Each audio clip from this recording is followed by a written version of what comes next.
Once inside the stadium, the drumline entertains fans with drum cadences like this.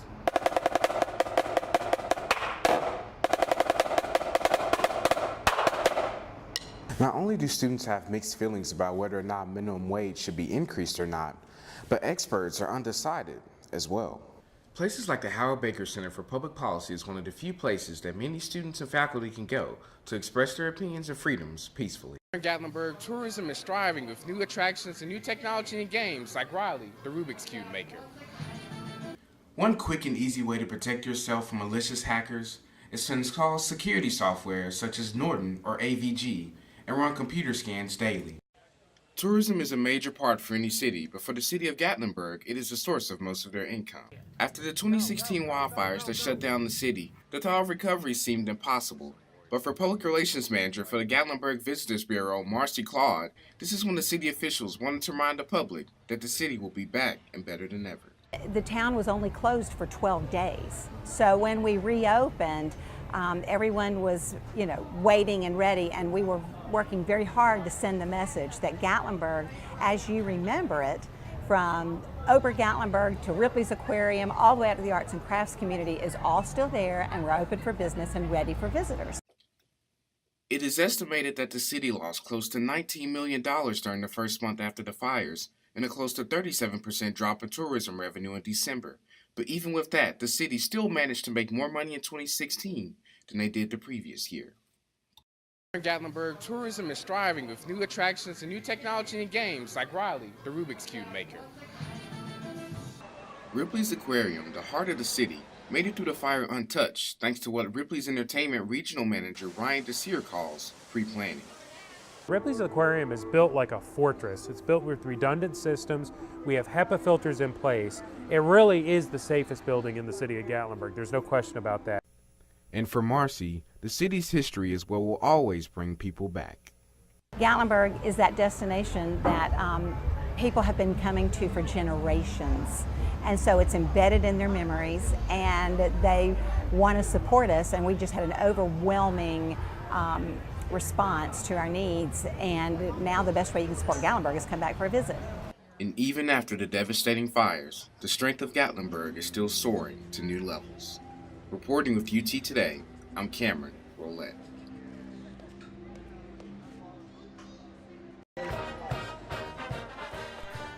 Featuring just over 350 marchers every year, the Pride of the Southland Marching Band is crucial to the Tennessee Game Day experience. Created almost 150 years ago as an Army band with only 30 members, the Pride has continued to represent the university with class and rich traditions. Marching band director Don Ryder says that the Pride of Southland traditions are what separates them from most other college bands. Rocky Top and Circle Drill and many of these great traditions that are just not, they're unique, but they're not copied anywhere else because they're unique to Tennessee.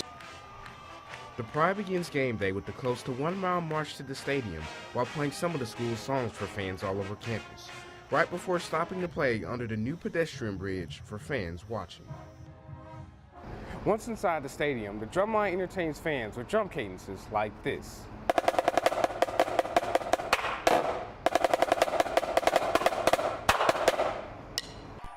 A widely known tradition of the band is the opening of the tee because of the excitement it brings to the team and anticipation it brings for the fans. But the Pride doesn't just stop there. They also play at volleyball and basketball games to be a supporter for all sports. With so much rich tradition and history, there's no wonder that the Pride of Southland Band is a staple for the University of Tennessee. Reporting with UT Today, I'm Cameron Roulette. Even though I had a job in high school, college is a lot different. For student workers like Sarah Mellinson, the added stress of having a job while in school can be too much sometimes for not enough money. I have 17 credit hours I'm doing, so on top of that, with having to work about 12 hours to 14 hours a week, it just takes a lot of time out of studying that I wish I had. And the feeling for students on campus about minimum wage is mixed, with some being pro-increase. Well, I believe that minimum wage should be increased because the workers that are getting minimum wage, they're at the bottom of the pyramid. Without the bottom of the pyramid, you can't support the top. And some being against increase.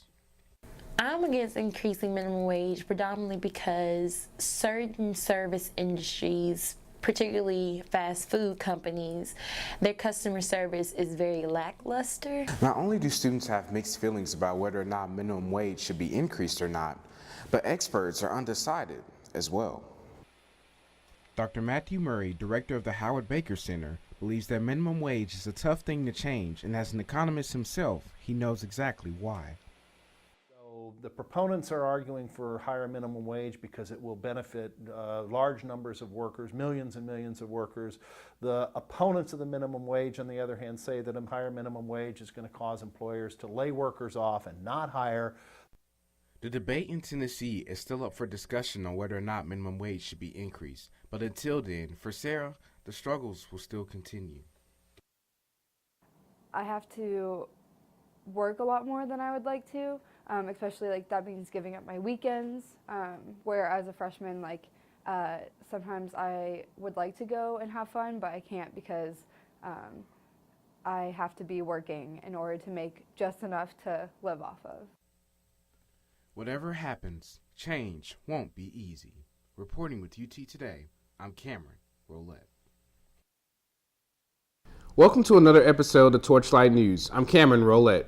With so much diversity on campus, there are many cultures to learn about. Almost 44,000 people die from drug overdoses in the U.S. each year, and 1,500 people died in Tennessee in 2015. UT Today reporter Meredith Maroney looked to see what people can do about this drug epidemic. The legalization of marijuana warrants a spectrum of opinions, and for millennials throughout the country and for the students at the University of Tennessee. UT Today reporter Ashley Sharp has an in-depth look at how students in the state are reacting.